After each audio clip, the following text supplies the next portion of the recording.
শান্তনু সিনহা বিশ্বাস কলকাতা পুলিশের deputy commissioner ইতিমধ্যে ইডির জালে সোনা পাপ্পু মামলা এবার তার বিরুদ্ধে অর্থ নয়ছয়ের নতুন অভিযোগ সামনে আসছে। আলিপুর বডিগার্ড লাইন্সে সমবায় ব্যাংকে জোর করে ব্যাংক অ্যাকাউন্ট খুলিয়ে অর্থ আত্মসাৎ করেছেন তিনি, তার বিরুদ্ধে এমনটাই অভিযোগ।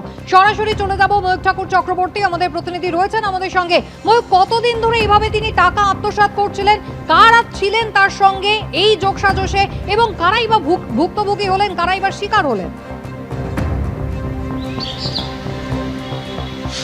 দেখো, গোটা বিষয়টা দেখা হচ্ছে ঘটনার সূত্রপাত বেশ কিছুদিন আগে কলকাতা পুলিশের বডিগার্ড লাইন্সে কোঅপারেটিভ ব্যাংক রয়েছে, সমবায় ব্যাংক।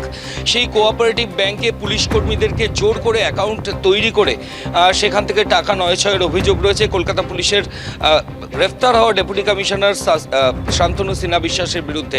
কিছুদিন আগেই সোনা পাপ্পুর মামলায় শান্তনু সিনহা বিশ্বাস, যিনি ডেপুটি কমিশনার ছিলেন, যার চাকরির এক্সটেনশন হয়েছিল, পরবর্তী ক্ষেত্রে রাজ্য সরকার অবশ্য সেই এক্সটেনশন সেগুলো বাতিল করে দেয়। কিন্তু সেই শান্তনু সিনহা বিশ্বাস একাধিকবার সমন করার পরেও যিনি হাজির হননি, শেষবার তিনি যখন সিজিও কমপ্লেক্সে যান তাকে ইডির অফিসিয়ালসরা অ্যারেস্ট করে নেন।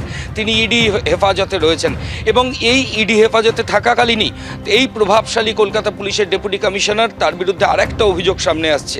যে অভিযোগ আসছে যে কলকাতা পুলিশের বডিগার্ড লাইন্স, আমি আবার বলছি, সেখানে সমবায় ব্যাংক বা কোঅপারেটিভ ব্যাংক রয়েছে। সেই কোঅপারেটিভ ব্যাংকে পুলিশ কর্মীদেরকে জোর করে অ্যাকাউন্ট তৈরি করা এবং সেখান থেকে টাকা আত্মসাৎ করার মতো অভিযোগ এই ডেপুটি কমিশনার গ্রেফতার হওয়া ডিসি শান্তনু সিনহা বিশ্বাসের এগেনস্টে রয়েছে।